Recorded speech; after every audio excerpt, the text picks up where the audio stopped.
औज़ुबिल्लाहिमिनश्शैतानिर्रजीम बिस्मिल्लाहिर्रहमानिर्रहीम। अस्सलामु अलैकुम रहमतुल्लाहि व बरकातुहू। डायस पर तशरीफ फरमा मजलिस इत्तेहादुल मुस्लिमीन के जिम्मेदारान, मजलिस इत्तेहादुल मुस्लिमीन के वार्ड नंबर 143 से कॉरपोरेशन की इस वक्त की उम्मीदवार हमारी बहन शबाना फारूक काजी साहब, फारूक काजी, तमाम मजलिस के जिम्मेदार यहाँ मौजूद मेरे दोस्त, मेरे बुजुर्गों, मेरे भाइयों और ये मेरी पर्दा नशी माँ और बहनों, आज का ये जलसा इंतखाबी जलसा है। आज लास्ट दिन है, कुछ मिनट बाकी है महाराष्ट्र के कॉरपोरेशन का चुनाव प्रचार खत्म होने में। 15 तारीख को पोलिंग होगी, 16 को नताइज आएंगे, रिजल्ट आएंगे और काफी मुख्तलिफ सियासत पार्टियों ने अपने अपने उम्मीदवारों को आपके हल्के चीता कैंप उतारा है। अब आएंगे बहुत सारे लोग। अब ये जो रैली लेके गए, इससे ज्यादा भीड़ तो अगर मैं कोई चाय की दुकान पे खड़ा होता वारिस पठान तो बढ़ गए, तो क्या बोलेंगे बच्चे। और एक चीज आज मैंने यहाँ देखा तो मुझे एक चीज का एहसास हो गया, अल्हम्दुलिल्लाह 143 से हमारी बहन शबाना फारूक काजी आराम से जीत जाएगी, क्योंकि आज यहाँ पर 99% तो यहाँ पर बैठे हुए हैं, ये पावरफुल लेडीज लोग बैठे हुए, पूरे के पूरे महिलाएं। कैमरा दिखाओ पूरे को लास्ट तक, पूरा। अगर ये पावर उतर गया 15 तारीख के दिन तो इंशाअल्लाह ताला कोई रोक नहीं सकता मजलिस को यहां से कामयाब होने के लिए। क्योंकि अगर हमने घर में बोल दिया कि पतंग को वोट देना है तो फिर वारिस पठाने के अच्छे ठूस हो जाते। हाँ भाई, फिर कोई भी आ जाए देना ही, ये पावर है आज। अल्हम्दुलिल्लाह आप तमाम का शुक्रिया जो आप तमाम यहाँ पर आए, हमको सुनने के लिए, हमको हमारी जमात की तरफ से अपना पैगाम देने का मौका दिया। अब चुनावी माहौल है, काफी सियासतदार आपके बीच आएंगे, काफी सियासत पार्टी के उम्मीदवार आपके पास आएंगे। तो बहुत से लोग यहाँ लड़ रहे हैं, जिसमें शिंदे सेना है। शिंदे सेना ने तो कहीं पे दो उम्मीदवार दे दिए, एक को इंडिपेंडेंट को भी सपोर्ट कर दिया है और ओरिजिनल भी दे दिया। आपके यहाँ से भी राष्ट्रवादी के घड़ी उनके उम्मीदवार है, कांग्रेस पार्टी के उम्मीदवार है, समाजवादी के हैं। अभी तमाम उम्मीदवारों को अब एक एक करके देखिए किस तरह से आपके बीच।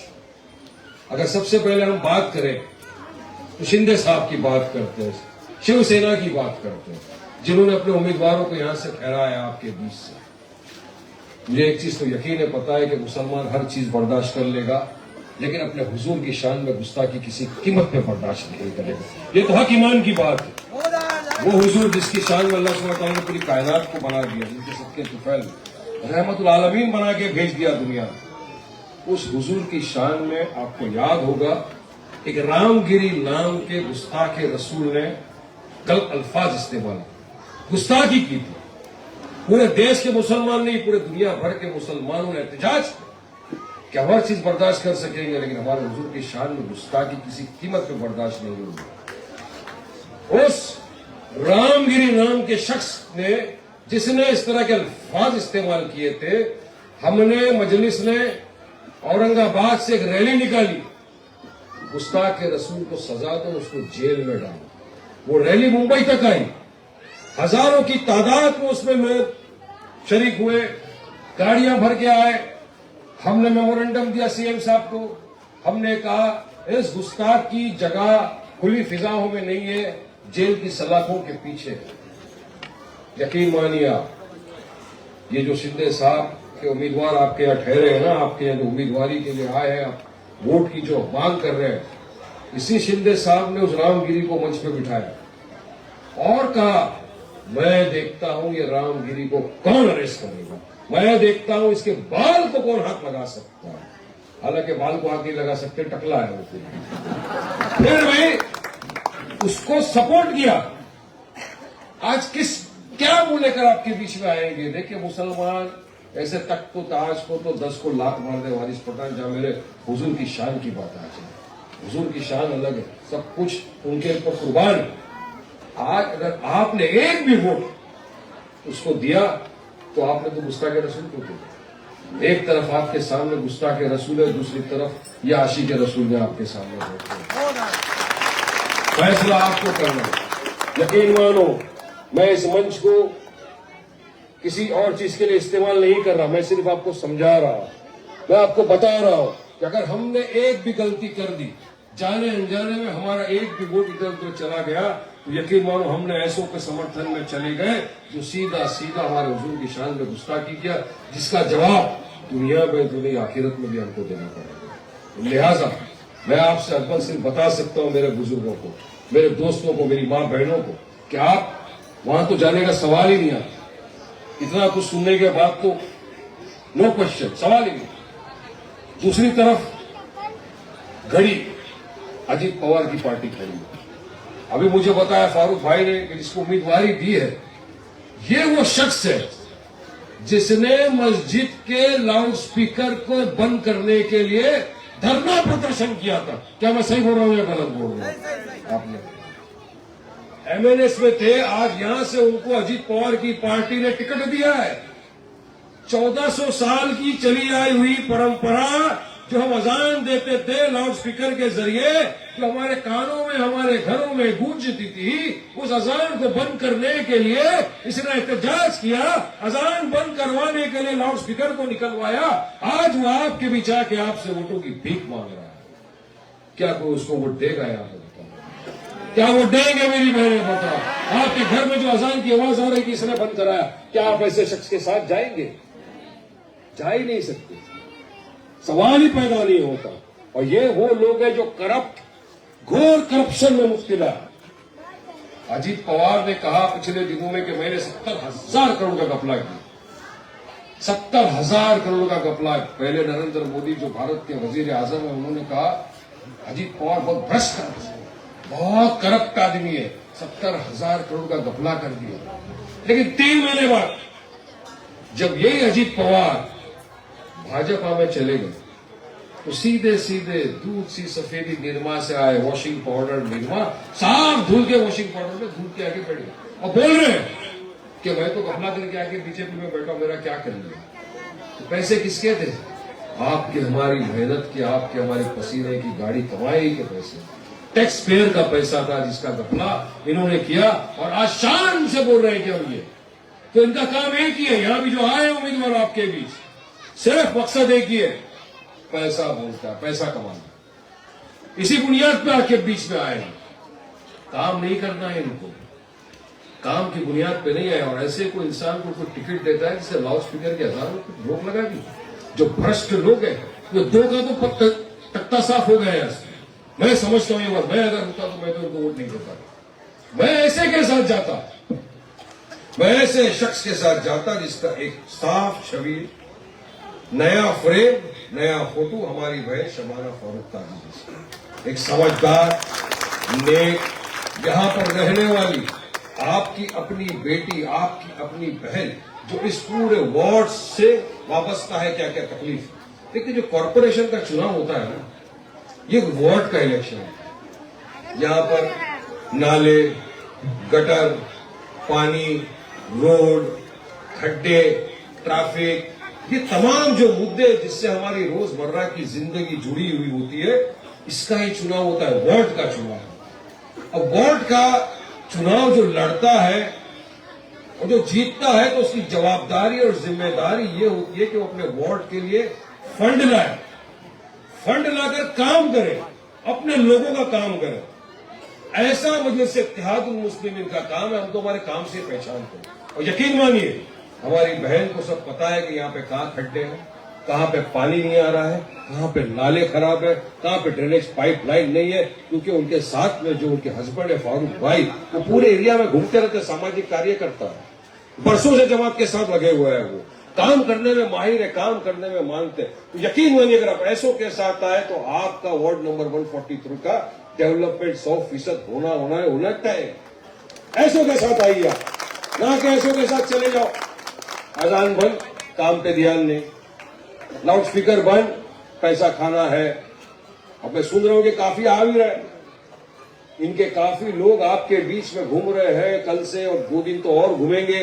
पैसों की बुनियाद पे आपको वोट खरीदने की आपकी बात करेंगे, क्योंकि 70,000 करोड़ रुपया लेके बैठे भाई, 1-2 करोड़ नहीं, इतना करोड़ रुपया लेके बैठे। अगर आते हैं आपके पास तो मैं तो एक एडवाइस दूंगा, अगर आते हैं पैसा लेकर, अपने खून पसीने का है, इनके बाप का नहीं। लो, क्या बात है। ले लेने का, मगर वोट पतंग को जाके दे देने का नहीं दिया। लेने का वहां से, देने का यहाँ।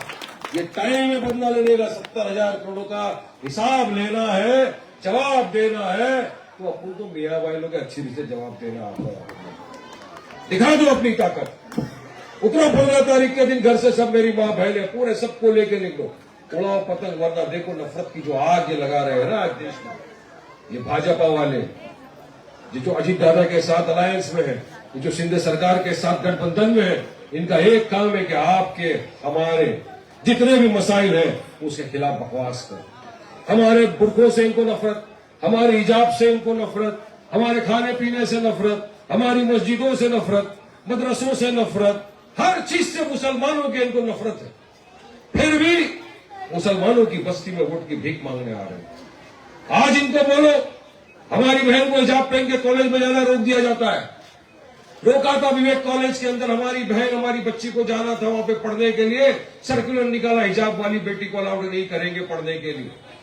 हम गए वहां पर, हमारी महिला विंग गई वहां पर, हमने कानूनी तौर से संविधान के दायरे में का एहतजाज किया, और यकीन मानो इतना भारी एहतजाज हुआ कि वहां का मैनेजमेंट को घुटने टेकने पड़े, और जो सर्कुलर निकाला था हिजाब के खिलाफ वापस लेना पड़ा उनको, बदली इसकी ताकत है। अरे हिजाब बुर्का हमारे महिलाओं की आन बान शान है ये, इसको आप हाथ लगाएंगे, वारिस पटेल तो हाथ तोड़ देगा अगर ऐसा कोई आ गया सामने कभी। ये गुरूर है हमारी महिलाओं का। इसको जब रोका गया, ये बोलते नहीं पहन सकते तुम हिजाब, खींचता है इनका मंत्री हिजाब, खींचता है तो छह वहां पे थे नहीं। इस तरह की मानसिकता वाले लोग आपके बीच में आकर आपसे वोट मांग रहे हैं। इनकी मानसिकता देखो, इनको एक ही चीज सूझ रही है, डेवलपमेंट विकास की बात नहीं करते। ये पूरा जो गठबंधन बना हुआ है ना, जहां पर एक होड़ लगी है कौन बड़ा हिंदू की, ये नहीं कि कौन बड़ा मुंबई का काम करने वाला है, कौन बड़ा हिंदू की हो, कॉम्पिटिशन है। कोई आके बोलता है कि मुंबई का मेयर एक आई लव महादेव वाला बनेगा, हिंदू बनेगा। अरे भाई साहब, मैं तो जवाब नहीं देता इनको, लेकिन पत्रकार आए सब मेरे पास, बोले वारिस भाई वो नीतीश राणे बोल रहा है कि आई लव महादेव वाला हिंदू बनेगा। बोला देख भाई, ये तो संवैधानिक बात करते हैं, वारिस पटेल कायदा कानून मानता है, संविधान की बात करते। बोले फिर भी उसने ऐसा बोला तो अब जवाब तो दो। इनके जवाब में हमने कहा कि फिर आई लव मोहम्मद सल्लल्लाहु अलैहि वसल्लम बोलने वाला क्यों नहीं बन सकता भाई, क्या खराब है? भारत के संविधान में तो कहीं लिखा ही नहीं है ये बन सकता है, वो बन सकता है, ये बन सकता है, नहीं बन सकता है, कोई भी बन सकता है। क्यों ना कोई खान पठान शेख सैयद अंसारी कुरैशी बन सकता है, बन सकता है। क्यों ना कोई काजी बन सकता है, बन सकता है, कोई भी बन सकता है ना।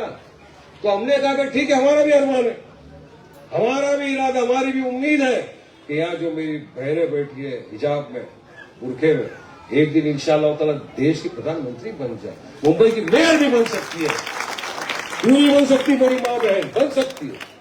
नफरत उसमें ये सब खामोश बैठे, चाहते नहीं कि कोई मुसलमान आगे आए। कांग्रेसियों को सवाल किया, सबके मुंह में दही जम गया। अब ये टिंगू आया, ये नाटा, समझ गए ना आप?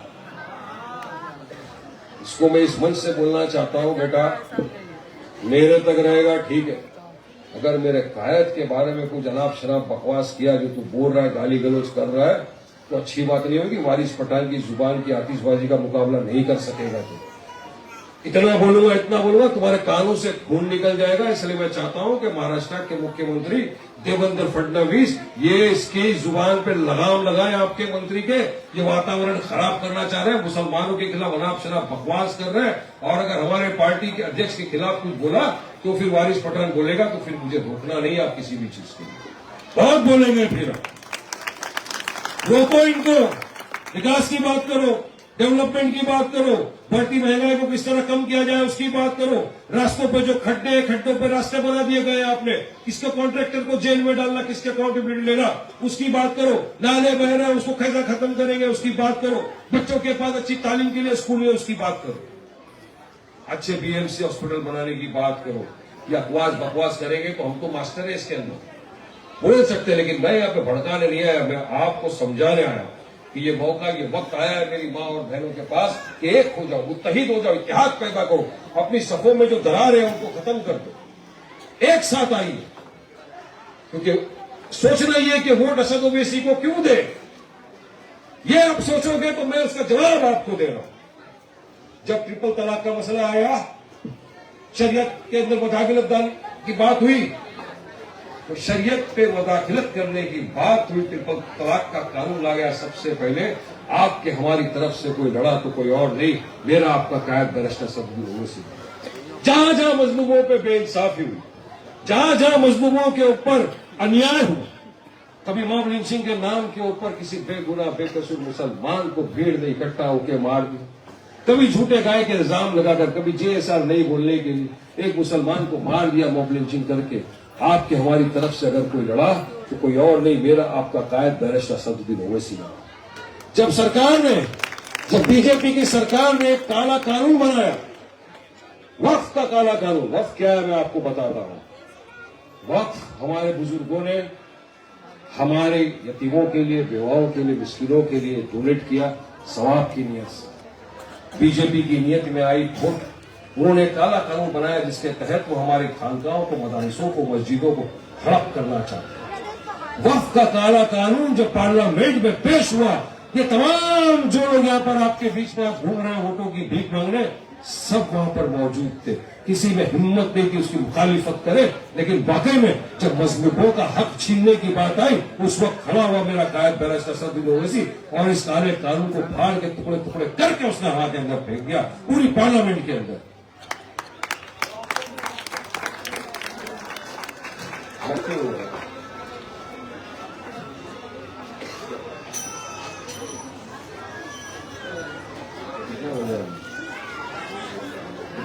बोलो बोलो।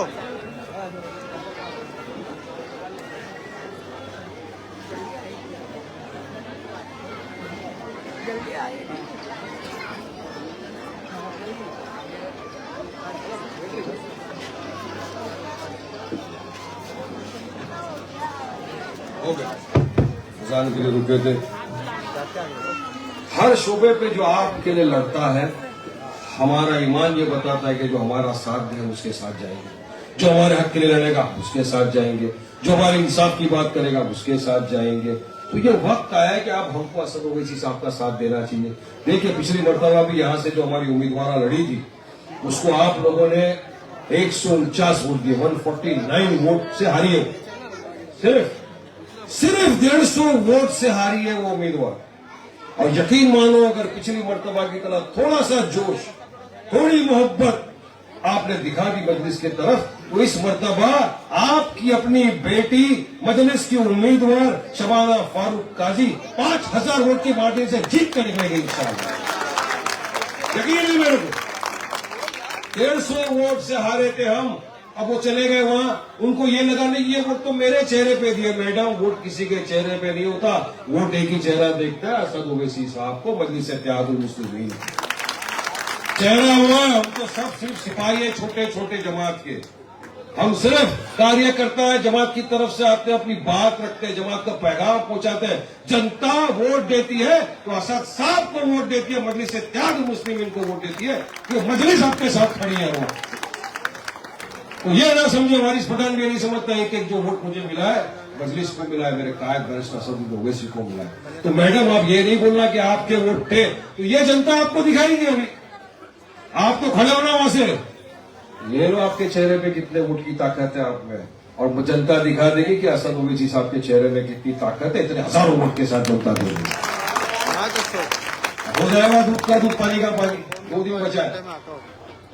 लिहाजा ज्यादा वक्त नहीं है आपके पास भी, हमारे पास भी। चुनाव 2017 में आया था, आज तकरीबन 8 साल हो गए। 8 साल में आपने देखा कि किस तरह से भाजपा की नफरत के खिलाफ अगर कोई खड़ा हुआ तो हमारा आपका कायद बैरिस्टर सदगुरु ओवैसी साहब हर शोबे पे आपके साथ है। जब आप वोट डालने जाओ, आप सोचो कि जो इंसान मेरे लिए ट्रिपल तलाक, मेरी शरीयत पे मुदाखलत के वक्त मेरे साथ खड़ा था, हर मजलूम के ऊपर जब जुल्म हुआ इसने हमारा साथ दिया, हर हमारे मसले मसाइल पे हमारा साथ देता है, तो आज मेरा वोट, कीमती वोट मैं भी उसी शख्स को जाके दूंगी जो हमारा साथ दे। ये दिल में आपके आना चाहिए बात। और मुझे यकीन है इंशाअल्लाह ताला 15 तारीख के दिन जब आप फजर की नमाज पढ़ेंगे, बाहर वजू निकलेंगे, अल्लाह आपके दिल में बात डालेगा कि जाओ और उसको वोट दो जो तुम्हारे साथ कांधे से कांधा मिलाकर हर वक्त खड़ा रहता है। नहीं कि उनको जो पैसा लेके अपनी तिजोरियां भर देते हैं, नहीं कि उनको जो आके अपनी अजानों को बंद करते हैं, नहीं कि उस कांग्रेस को जो 70 साल से इख्तियार की कुर्सी के ऊपर बैठ जाती है मगर आपके लिए कोई काम नहीं करती। मत देना मेरे भाइयों, दोस्तों, बुजुर्गों, अजीज साथियों, ये मौका, ये वक्त ये है कि आपको इत्तेहाद पैदा करना है, मुत्तहिद होना है और मुत्तहिदा तौर पर उतरकर अपनी सफों में जो दरार है उसको मिटा दो। एक हो जाए, एक साथ कांधे से कांधा मिलाकर आओ। 15 जनवरी के दिन पतंग के निशान पर मोहर लगाकर मजलिस के उम्मीदवारों को जिताकर यहां से कॉरपोरेशन में भेजो और इंशाअल्लाह जो जो काम आपका होगा हमारी बहन शबाना फारूक काजी आपका वो काम करके देगी। इसकी जवाबदारी, इसकी गारंटी मजलिस का ये अदना सा सिपाही वारिस पठान लेता है। सिपाही छोटा है, आवाज भारी है, आवाज में कम, काम करा के देंगे तुम्हारी। और ये मेरी जबान है, असल पठान की, मजलिस की जबान है। एक बार जो कमिटमेंट कर दी उसके बाद तो अपने आप की भी नहीं सोच करके देंगे ये काम। वक्त हो गया, 2 मिनट बाकी, प्रचार खत्म हो जाएगा।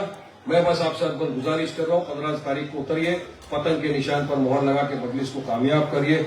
आप तमाम का बहुत बहुत शुक्रिया जो आप यहाँ आए, मुझे सुना, मुझे बोलने का मौका दिया। नारा लगा देंगे, मेरी बहनों के अंदर आवाज जाता है तुम लोगों को। तेरा मेरा रिश्ता क्या, नारे तकबीर, नारे तकबीर, हिंदुस्तान, मजलिस इत्तेहादुल मुस्लिमीन, पेरिस का सद बिन ओवैसी, जिंदाबाद जिंदाबाद। मेरी चीता की पूरी मेरी माँ, बहने, भाई, दोस्त, बुजुर्ग, जिंदाबाद। अस्सलाम वालेकुम।